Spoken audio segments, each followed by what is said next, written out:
guys, this video is going to be different than what I was preparing. I was preparing to do a video on Donald Trump's new Middle East proposed peace process. Seems like every president tries it, it never works.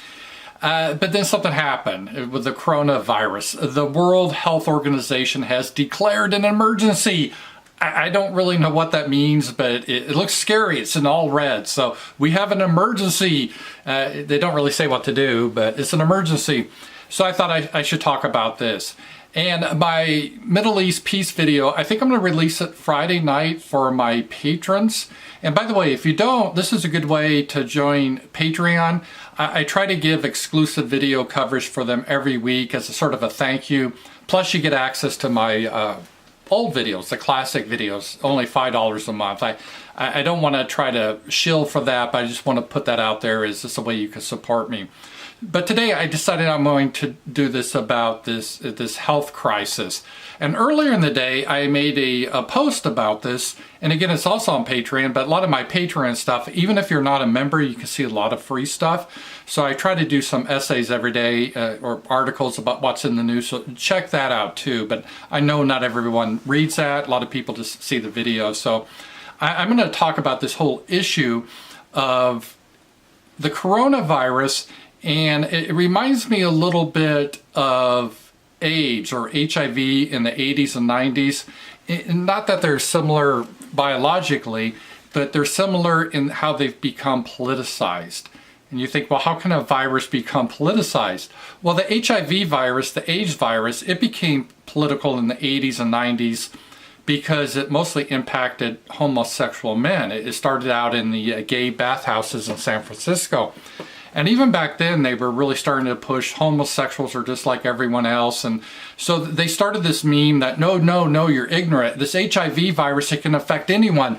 I think this thing they said back then was age doesn't know race, it doesn't know gender, it doesn't know age, it doesn't know sexuality.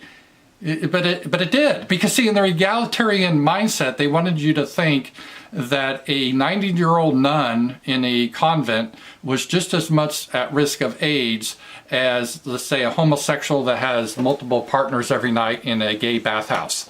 They really did. And because of that, you had this whole hysteria that normal people that weren't married, they weren't sexually active, they really thought they could get this disease. And I remember watching Pat Robertson, I think that's his name. He was a tele-evangelist. He may still be alive, but he had the 700 Club. I used to watch it on cable, and he was hysterical. This was like the new rapture. Instead of the rapture, everyone's going to die because of the AIDS virus, and you can't stop it. You could get it on the toilet seat. And he was showing the graphs of the amount of infections going up, and he extrapolated that out. And he said basically by the year 2000, everyone will be dead if this trend continues. But of course, those trends never continue. It's whenever a disease takes off, it goes up really fast. The rate of infection goes fast and you get tons of new cases, but then typically it levels off and then it peters out. That's what happened with SARS, for example. It probably will happen with this virus too. So you got to be careful about panicking. But the point is, we later learn is like, well, no, not if you're a heterosexual engaging in normal sex, and I say normal because penis and a vagina, they don't believe anything's normal, but if you do penis and the vagina sex, you probably weren't going to get AIDS. But if you did a penis and the anus sex, you had a high risk of getting AIDS. And that was mostly in the homosexual community. Some heterosexuals did it, so you could get it.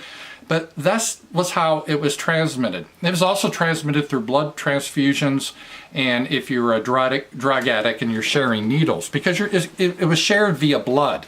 And usually, without getting too graphic, but a penis is designed by nature or God to go in a vagina. There's not much blood there. But when you put it in the anus, that's not the function of an anus. An anus is designed to go one way. So when you go the other way, you rip things and it causes bleeding. And then you have the semen get into the blood. And it's like a suppository. So that's how it worked. I don't want to get graphic, but that's how it worked. But see, the whole hysteria then by saying it affected everyone equally was false. And it really could create a danger because it put people in fear that had no reason to be fearful. If you were a normal heterosexual person, you really had almost zero chance of getting the virus. And I'm seeing the same thing here with this coronavirus. It could be, and I'm not really sure, because one of the things that I found very interesting about this virus, they're talking how it's spread to different countries. I'm like, okay, but when it's gone to these different countries, has it been the native host? Has any of the native people of that country got the virus, or have they all been ethnically Chinese or East Asian? Finland, they had their first case, and I asked my co-host, Tina Vik, hey, well, was the person that got it, was she an ethnic Finn? And she goes, oh, no, it was a Chinese, like, tourist. I'm like, oh, okay. And there's been some cases in Canada and the United States, and I think they've been all Chinese. So the question isn't to blame the Chinese, no one's to blame for a disease, but you need to really understand, could it be that this disease tends to target Chinese or East Asians more than other ethnic groups? And see, this is where we get into the politics, because according to our highest doctrine, there is no such thing as race. Oh, that's ignorant. There's just a human race. There's no such thing as race. That's nonsense. But we know in reality, and doctors know, that race is real. There's different, and it's just not skin color. Skin color is probably the most irrelevant marker of race. There's so many other markers that are relevant when it comes to like transfusions, blood transfusions, or if you're going to do some organ replacements, you really need to look at the genetic code, and race really is real. And you see that with diseases too. African Americans, many of them have sickle cell anemia. That's African. White people do not get it. We're biologically different. Even Jews, or Tay-Sachs, I think it's called. They have that specific disease that tends to target Jewish people. So race is real, ethnicity is real, and we may not believe in race and ethnicity, but nature does. And nature, we got to look at it in that fashion. So it's become real political to ask these questions. I think this is a legitimate question. But you've even seen this now with the head. Well, take a look at this. This lady's the head of health in Canada. Her name is Dr. Theresa Tam, a very traditional Canadian name. Just as an aside here, maybe she's qualified. Most of these positions, by the way, when you get in them, it's not because you're the smartest. It's because you either have political connections, or probably in this case it's because she's female, so that's a diversity box, and she's not white, so another diversity box. But it's so funny that, could you imagine like if the head health person in China was someone named like Paul Ramsey, and it was me, and they showed, it just shows how the West is just, we always do this type of thing for diversity. But it's interesting what she wrote. She wrote, I am concerned about the growing number of reports of racism. Well, let's stop there. What the hell? She's a health official. She should be concerned about the growing reports of infection of the disease, not some political topic. But this is where her focus is, politics, not medicine. Continue. And stigmatization comments on social media directed to people of Chinese and Asian descent related to the coronavirus.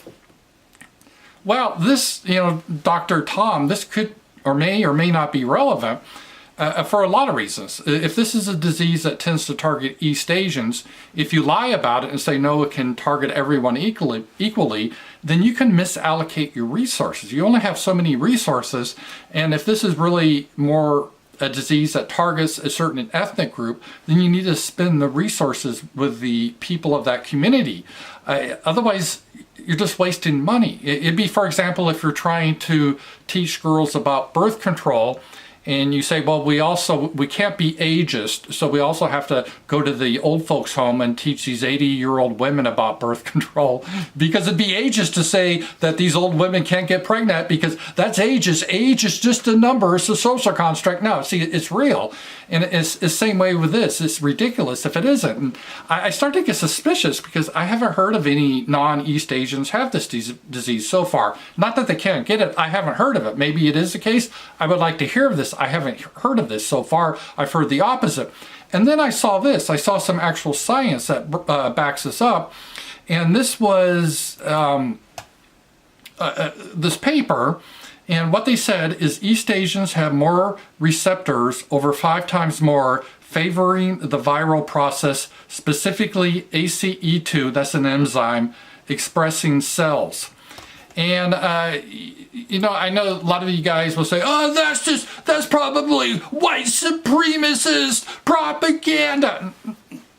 No, this is a real medical journal I'll link. And if you take a look at the let me just show you the, here's the start of the paper.